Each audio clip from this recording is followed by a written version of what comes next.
Chapel International Archbishop Charles Ajenasari warns Ghana against the wrath of God as he bemoans the devastation caused by Galamsey. As a people, we must wise up. We are compromising by illegal activities. We must raise awareness about the dangers of Galamsey and the importance of environmental stewardship. God will hold us responsible for our communities. Cocoa Board attributes declining cocoa production to illegal mining in cocoa growing areas. And later in the bulletin, the Institute of Energy Security kicks against merger of VRA and Bui Power Authority, warning that the move will be counterproductive. Details of these stories and many more coming up shortly. Stay with me. Starr News is coming to you live on Ultimate 106.9 FM in Kumasi, Empire 102.7 FM in Takrady, Zeps 95.9 FM in Zebila, Nissim 100.1 FM in Lamshao, MyStar Radio in the USA. Also live on Facebook on Starr 1035 FM and on starfm.com.gh around the world. This is Starr 103.5 FM. Starr News. Informed, in depth, in touch. Many thanks for choosing us this afternoon. The news is coming to you live from our Platinum studio here in Accra and is also streaming live on Starr FM. To our first story, the NPP flag bearer, Dr. Mahmoud Bawumia, is hopeful that the 2024 elections will further affirm Ghana's democratic credentials. Speaking after filing his nomination to contest the 2024 elections as presidential candidate of the governing NPP, Dr. Bawumia, who prayed for a peaceful elections, stressed his hope that it will also prove that Ghana is indeed a beacon of democracy. For me, it is personally a very historic opportunity to submit these forms for the first time as a presidential candidate. I want to pray and ask that we all pray for God's blessings for our dear country, Ghana. Because we are embarked on this process, which is an election, and these are part of the processes towards the December 7th election. And we need God to continue to bless our country. What we are trying to do is to help uplift our country. We don't want to tear down our country. And so it's very important that our country is uplifted after the election. And in this context, I believe that our prayers and our behaviors as we go through and our conduct will be very, very important to ensure that this process is very peaceful at the end of the day. I believe also that we should pray for the Electoral Commission. They do a very, very difficult job. Probably the most difficult job, because whenever you go into an election, you're either going to win or lose, and usually the EC is the scapegoat for people who may not have won.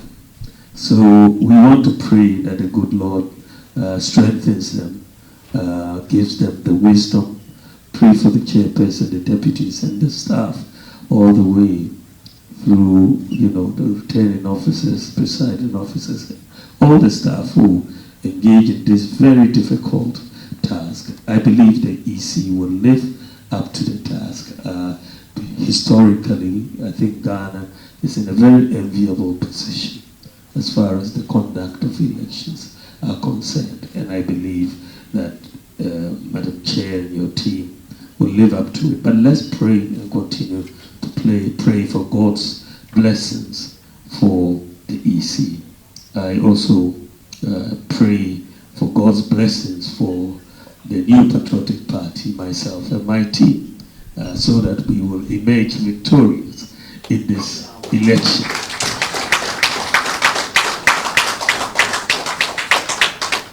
That at the end of the day, we inherit a country which is peaceful, and that this process reinforces the democratic traditions of Ghana. You had the NPP flag bearer, Dr. Mahmoud Bawumia, speaking after filing his nomination a while ago. Meanwhile, the EC has served notice that it will thoroughly scrutinize the nomination forms to ensure only eligible candidates contest. Jin Mensah is the chairperson of the commission. Indeed, this is the day our Father God has made, and we rejoice and we are glad in it. We thank the Almighty for making it possible for us to gather here this morning. This morning, we are here to kickstart one of the most important processes in the lead up to the 2024 general elections. Indeed, without this process, the Commission cannot run the election. And here I'm referring to the filing of nominations by presidential candidates who are seeking to contest the 2024 presidential election. Regulation 7 of CI 127 enjoins a presidential candidate to complete and sign 4 copies of the nomination forms. Additionally, the forms are to be signed by no less than 2 persons who are registered voters in the area of authority of each district assembly. By law, the presidential candidate is also required to designate a person to serve as his or her vice presidential candidate. Further, the presidential candidate is required to deliver the forms to the Commission on the date prescribed by the Commission. Ladies and gentlemen, as part of the Commission's efforts to ensure a transparent, credible, and accountable process, the Commission has developed a detailed checklist that embodies the criteria to be satisfied by presidential candidates as prescribed by law. The checklist will guide the scoring and awarding of marks by teams established by the Commission to scrutinize and review each nomination form submitted. As in 2020, the Commission has established 2 teams which have been tasked to review all forms submitted. The technical team has been tasked to review forms to ensure that the presidential candidates meet the qualifications as set out by law, namely that the candidate is at least 40 years of age, that he or she has satisfied all tax obligations, and that he or she has nominated a vice presidential candidate, among others. The second team, namely the IT team, has been charged with the responsibility of scrutinizing the voter ID cards of presidential candidates and their supporters, so as to verify whether the candidates and their supporters are indeed registered voters. Both teams have been provided adequate training and have been oriented to carry out their functions as prescribed by law. The guiding principle for both teams is clear. They are to operate within the confines of the law. They are not to exercise discretion in the matter. Above all, they have been tasked to be fair and yet firm in executing their duties. We have no doubt, ladies and gentlemen, that the process will be transparent, fair, and peaceful. So he had Jin Mensah, the chairperson of the Electoral Commission, detailing how the Commission will thoroughly scrutinize the nomination forms to ensure only eligible candidates contest this time around. Let's remain on the issues concerning the filing of the nominations because we have our colleague, Calvin Parole, who is at the EC currently, and he joins me with the very latest. Calvin, good to have you. Which other candidates have filed their nomination, and what more are we missing? All right, so far, 6 candidates have filed their nomination papers. Let me quickly run you through. The first person who did that was the vice president, the current vice president, who is a candidate for the NPP, Dr. Mahmoud Bawumia, followed by Kofi Akpalu of the LPG, and Christian Andrew Kobena, popularly known as Sofo Chiabusum. And he was closely followed by Nana Kwame Midday of the New Force, and an independent candidate in the name of Samuel Api Dankwa. And just about now, one George Chumberima also filed his nomination papers. Currently, the leader and presidential candidate of the All People's Congress, Dr. Hassan Ayariga, is currently being processed to also undertake the filing of his nomination paper. So these are the 7 people. If we add Dr. Hassan, who is yet to file his nomination, these are the 7 individuals that have so far arrived at the EC headquarters and have been able to file their nominations. But we are made to understand that the filing of the nomination is not the end of it. There's going to be a proper scrutiny by the electoral body of each document that they have submitted. And after they certified all the conditions prescribed by the Constitution, then their nominations will be validated for them to have their pictures and any other relevant documents on the ballot sheet come December 17th. Right. Thank you so much, Calvin Parrow, for giving us updates on what is happening at the Electoral Commission, because we understand the NPP flag bearer, Dr. Mahmoud Bawumia, says he's hopeful that the 2024 elections will further affirm Ghana's democratic credentials. He made this statement whilst he was filing his nomination to contest the 2024 elections as the presidential candidate of the governing NPP. We also heard from the EC, the chairperson for the EC, who has served notice that the EC will thoroughly scrutinize the nomination forms to ensure only eligible candidates contest. We heard from my colleague, Calvin Parrow, who was at the EC, giving us updates on the number of people who have been able to file for their nominations. But let's shift attention to the governing NPP, where leaders of the party are addressing supporters at the rally after filing their presidential nomination. My colleague Musa is on the phone to give us an update on that. Musa, right, we're struggling to speak to get Musa, but let's move away from that, because the Ghana Bar Association has urged the EC to ensure that its actions inspire confidence. Yahweh Champon is the GBA president. The registration of voters and conduct of general elections in Ghana is constitutionally mandated in the Electoral Commission under Article 46 of the Constitution. While these parties slug it out and execute their plans and tactics at securing electoral victory, and which we believe shall be within the law, the law requires the EC not to be complacent, but to put their acts together to once again deliver on their mandate to delivering a truly credible, transparent, fair, and world-class elections.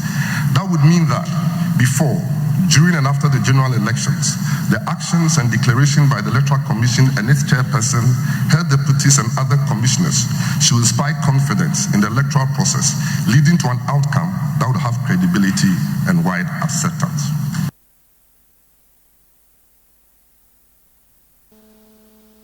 So you had there the president for the Ghana Bar Association, Yahweh Champon there. But let's go back to our earlier story where the governing NPP leaders of the party are addressing supporters at the rally after filing their presidential nomination. My colleague Musa Laza is on phone. Musa, good to have you. What are the leaders telling the supporters? Well, the first person who really spoke after Justin Kodria, and that has to do with the election, was the Member of Parliament for Efutu, who is also the majority leader in Parliament. He indicated that the MPP is the only political party in the history of this country that has elected a Muslim as its flag bearer. And so it means that the MPP caters for the Muslim needs and everyone else. And that the election of Dr. Mahmoud Bawumia as the flag bearer, and subsequently if he gets to be president, will give hope to young people in Muslim communities, especially the Zangos, to know that if you work hard, you're able to aspire to the highest position in the country.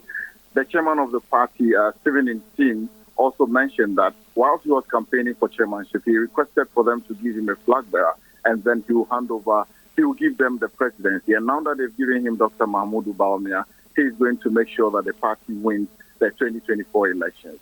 Then the flag bearer himself came up to speak, and as usual, he reiterated some of the great things the party has done in his language, and also indicated that the race between him and John Dramani Mahama is like two drivers. He said the first driver took Ghanaians to Nsawam but could not continue, And so a lot of things happened, including erratic power supply for 4 years and other things. But they took over in 2016 and managed to move the car to Wale Wale. And now Mahama is coming to ask them to reset the county to Sawam. And that is not going to happen. Okay. So he's optimistic of victory on the 7th of December 2024. Right. Thank you so much, Mr. Lancer, for giving us updates on the rally by the NPP leaders addressing some supporters of the party. Let's stay on election-related issues because flag bearer of the NDC, John Dramani Mahama, has justified the party's call for a forensic audit of the voters' register for the forthcoming general elections on December 7, 2024. Speaking during a breakfast meeting with religious leaders in the Bono region, the former president described the voters' register as a key instrument for a successful elections and should not be compromised. He warned that if the issue is not resolved, it could lead to chaos and violence in the December polls. Take a listen to him.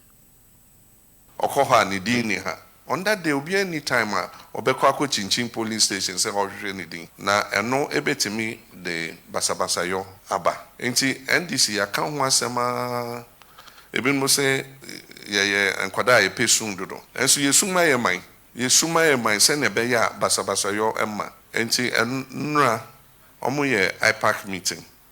Discussions omo ye no was the voters register. Ye ka say yenye audit of the register. And Sani are finalizing. He's in so same Reniho, and they don't think the register is too bad.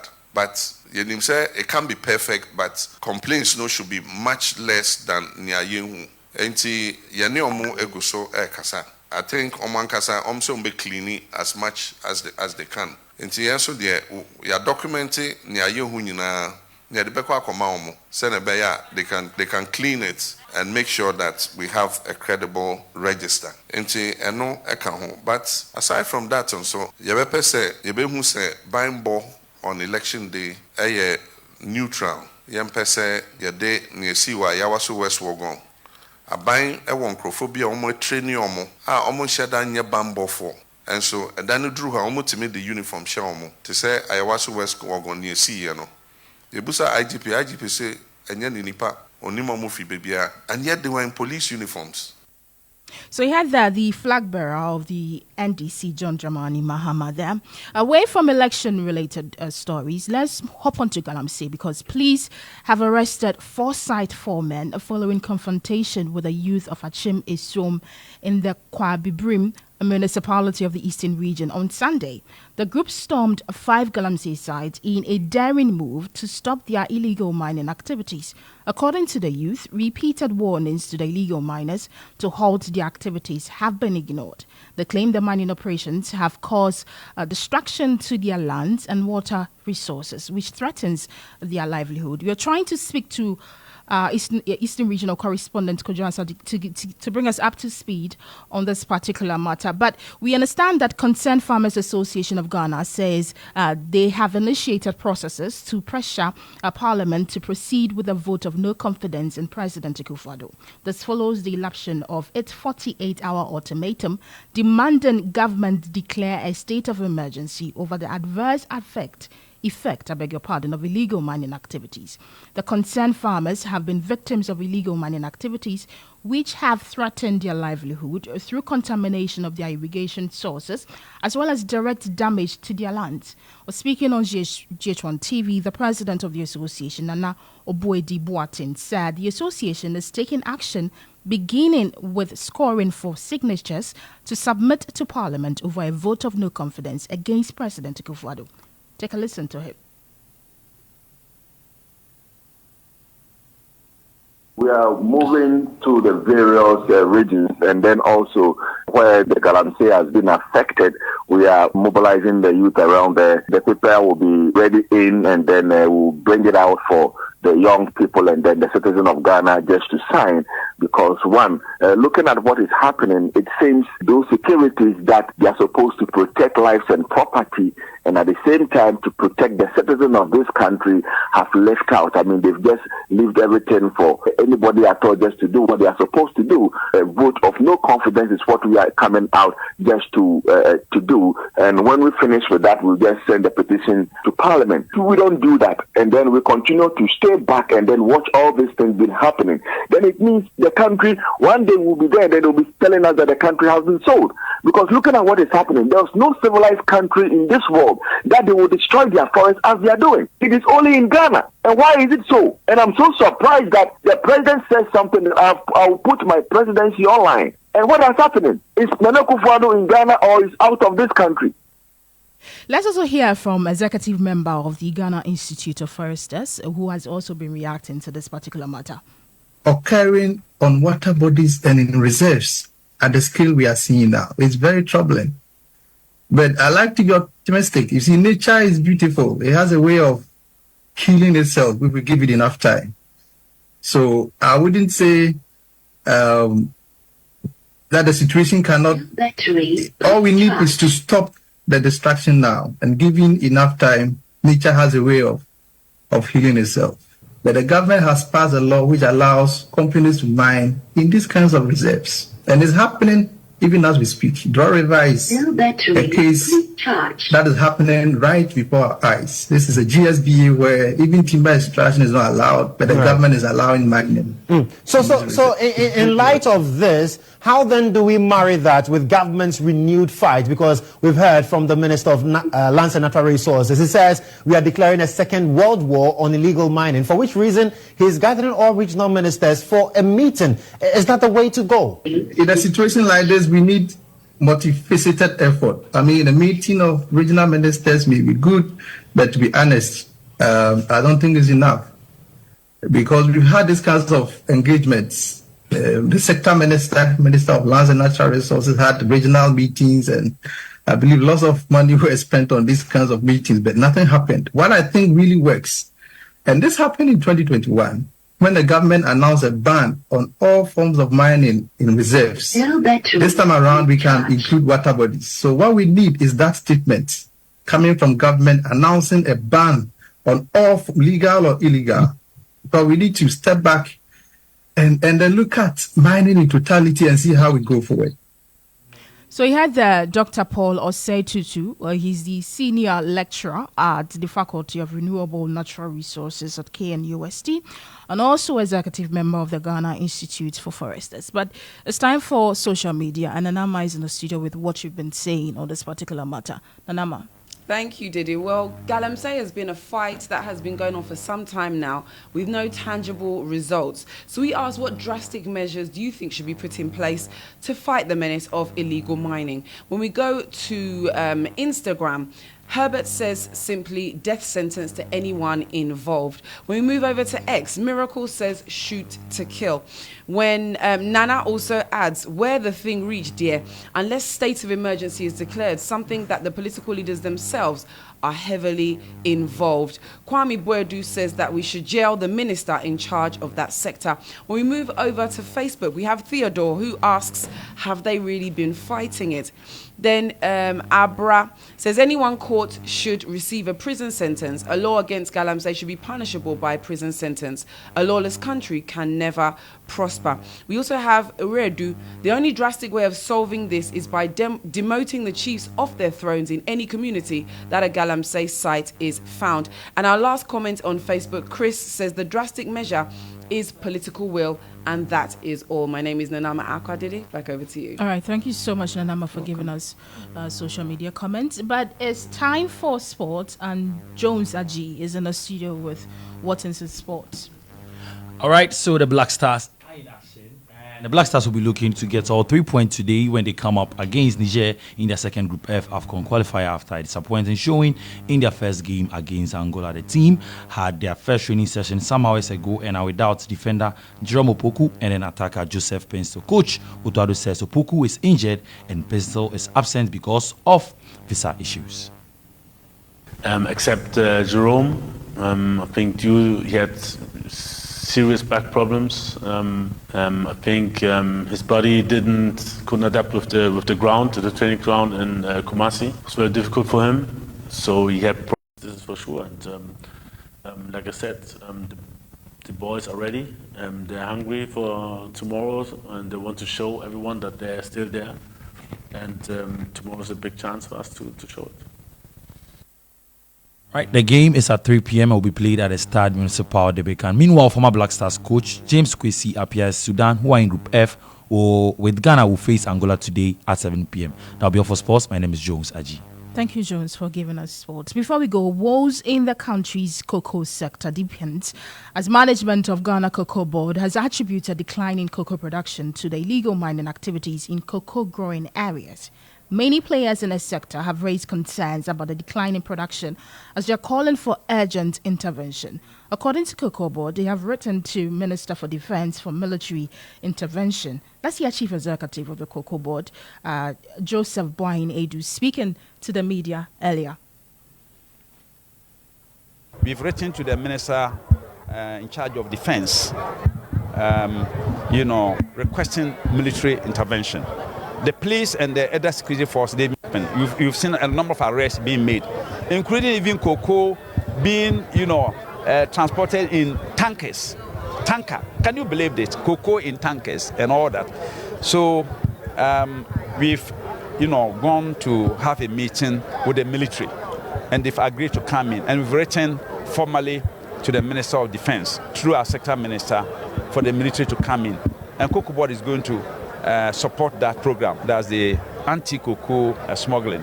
We are going to mount a very, vigorous campaign against, smuggling of cocoa, because that is the central pillar of the economy. That's what brings in the exchange rate and then the foreign exchange to come and then support our balance of payment. We cannot afford to let all that cocoa go.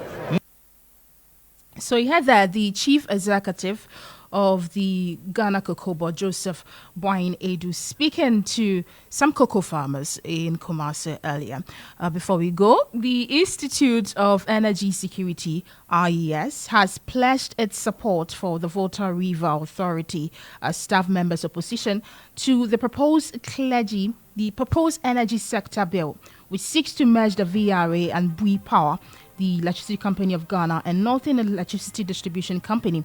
But the IES, among other concerns, notes that the bill, in its current form, is not in the national interest of the country regarding energy sustainability and financial viability of the VRA. This brings us to the end of the bulletin here on Starr 103.5 FM. Have a wonderful afternoon.